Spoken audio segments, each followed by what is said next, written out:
रूप से पत्रकार बंधु, मैं बताना चाहता हूँ कि एक बहुत ही बड़े उद्देश्य को लेकर ये यात्रा पूरे भारत में और राज्यों में भी चलाई जा रही है। राजस्थान की जो मिट्टी है वह अपने मेहमानों का सत्कार के लिए जानी जाती है और वैसा हमें देखने को ही मिल रहा है। मैं मध्य प्रदेश से हूँ, मेरा नाम कृष्ण कुमार संघर्ष यादव है, युवा मोर्चा का जिला उपाध्यक्ष हूँ और बहुत ही अच्छा स्वागत राजस्थान के आप सभी के हमारे साथियों द्वारा किया गया। इस यात्रा के मूल में केवल सबसे बड़ी बात जो है वो ये है कि जैसे सरदार पटेल चाहते थे, जब उन्होंने 562 रियासतों को जब देश खंड खंड हो रखा था, अंग्रेजों ने हमारे देश को खंड खंड करके छोड़ के चले गए थे और कोई रास्ता हमको दिखाई नहीं दे रहा था, तो सरदार पटेल ने वो दीपक जलाने का काम किया। 562 रियासत साम दाम दंड भेद करके एक भारत बनाने का जो काम किया, उस भारत को भी अब अगर विश्व गुरु की जो है परिकल्पना है उसको ले जाना है, सरदार पटेल के सपनों का भारत अगर हमको बनाना है, उन सपनों को पूरा करने के लिए हमारे देश के प्रधानमंत्री यशस्वी नरेंद्र मोदी जी ने एक बहुत ही गौण उद्देश्य और के साथ इस यात्रा को प्रारंभ किया है कि अलग अलग हमारे देश में 100 किलोमीटर भाषा, वेशभूषा और खान पान सब बदल जाता है। तो ऐसे हम सभी युवा अलग अलग क्षेत्रों से आकर एक दूसरे से मिलें, उनकी भाषा को जाने, उनके परिधान को जाने, उनके संस्कारों को जाने, कल्चर को जाने और सारे मिलकर एकजुट होकर सारे युवा एक भारत के निर्माण में लगे, अखंड भारत के निर्माण में लगे, सनातन संस्कारों को, हमारी जो पुरानी परंपराएं हैं उनको लेकर आगे बढ़े और जो विश्व की सबसे बड़ी मूर्ति है, हमारे देश के लिए गर्व है, स्टैच्यू ऑफ यूनिटी पर हम सभी जाकर युवा एकत्रित होंगे और हमारे सरदार जो सबसे ज्यादा सरदार थे उनको श्रद्धांजलि अर्पित करेंगे और उनके सपनों के भारत बनाने का संकल्प जो हमने लिया है मोदी जी के नेतृत्व में उसको जरूर पूरा करेंगे। ये यात्रा यहाँ से अभी हम लोग जा रहे हैं, अब हम लोग यहाँ से जो है जोधपुर जाएंगे और उसके बाद ये दूसरे पड़ाव में यात्रा गुजरात पर जाएगी और वहां पर हमारा जो सरदार साहब की जो स्टैच्यू लगी है वहां पर एक बहुत बड़ा बृहद कार्यक्रम सारे देश से युवा सारे प्रदेशों में भ्रमण कर रहे हैं, वहां पर जाकर सारे एकत्रित होंगे। निश्चित रूप से बहुत ही हम धन्यवाद देना चाहते हैं हमारे प्रधानमंत्री जी को कि उन्होंने हम युवाओं को इतना बड़ा मौका दिया। मेरा नाम कृष्ण कुमार संघर्ष यादव। देखिए, सरदार वल्लभ भाई पटेल जो हमारे राष्ट्र शिल्पी रहे, जिन्होंने इस नए भारत को स्वरूप दिया, उनकी 150 शताब्दी यानी 150वीं जयंती के अवसर पर पूरे देश भर से ये 4 यात्राएं, जिन्हें एकता यात्रा का नाम दिया गया है, ये 4 यात्राएं विभिन्न स्थानों से प्रारंभ हुई है।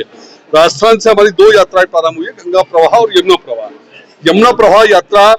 कल जिसको हमारे माननीय मुख्यमंत्री भजन लाल जी शर्मा ने हरी झंडी दिखा करके रवाना किया और आज इसका अजमेर आगमन हुआ। अजमेर आगमन पर हमने इसका भव्य स्वागत किया, ढोल नगाड़े कच्ची घोड़ी के साथ और साथ में तिलक लगा करके और तिरंगे दुपट्टे पहना करके इन सभी प्रतिभागियों का स्वागत किया गया। भारत माता पूजन का कार्यक्रम रखा गया और उसके बाद एक विद्यार्थी संपर्क और विद्यार्थी संवाद, यानी जो देश भर के युवा इस यात्रा में चल रहे हैं उनका हमारे स्थानीय जो महाविद्यालय के विद्यार्थी हैं उनके साथ कहीं न कहीं उनका जुड़ाव बने, इस ताते हुए ये कार्यक्रम रखा गया। मैं कह सकता हूँ कि इस कार्यक्रम का जो उद्देश्य रहा है, निश्चित रूप से आज जैसी देश में हमको विषम परिस्थितियां नजर आती है कि व्यक्ति समाजवाद, क्षेत्रवाद, मजहब के नाम पे, धर्म के नाम पर, भाषा के नाम पर जिस प्रकार से जो अपने अलग अलग विचारों के साथ चल रहा है, कहीं न कहीं जो काम सरदार वल्लभ भाई पटेल ने उस समय सारी देश की रियासतों को एक सूत्र में बांधने का काम किया, आज मैं कह सकता हूँ कि हमारे प्रधानमंत्री माननीय नरेंद्र मोदी जी ने जो सरदार वल्लभ भाई पटेल की जयंती के अवसर पर ये जो एकता यात्रा निकाली है, इस एकता यात्रा के माध्यम से कहीं न कहीं कुरीतियों को दूर करके और एक जो विकसित भारत का संकल्प हमने तय किया है, उस विकसित भारत की ओर हम एक साथ बढ़े, कदम के साथ बढ़े, इस भावना का ये उद्देश्य है। वल्लभ भाई पटेल जी की 150वीं जन्म जयंती के उपलक्ष्य में भारत सरकार के युवा मंत्रालय द्वारा यूनिटी मार्च के साथ में यात्राएं निकाली जा रही हैं। जो गंगा प्रवाह यात्रा है, वो यमुना प्रवाह यात्रा और नर्मदा के साथ में कावेरी, ये 4 यात्राएं अलग अलग स्थानों से निकल कर के केवड़िया जाने वाली हैं। यमुना प्रवाह यात्रा हमारे जयपुर से कल माननीय मुख्यमंत्री जी द्वारा प्रारंभ की गई है। सरदार वल्लभ भाई पटेल जी ने जिस तरह से इस पूरे देश के इस स्वरूप को लाने में जो अथक परिश्रम किया,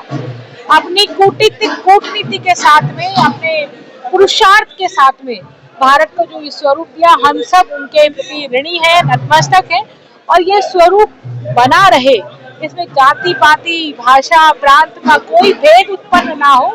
उस निमित्त विद्यार्थियों से संवाद करने के लिए, युवाओं को आग्रह करने के लिए ये यात्रा एक संदेश लेकर के आई है। इस संदेश को हमने जन जन तक पहुंचाने का कार्य किया है। मुझे लगता है कि ये यात्रा के दूरगामी परिणाम होंगे और भारत का युवा, भारत की एकता कितनी महत्वपूर्ण है, इस बात को समझते हुए उठ खड़ा होगा।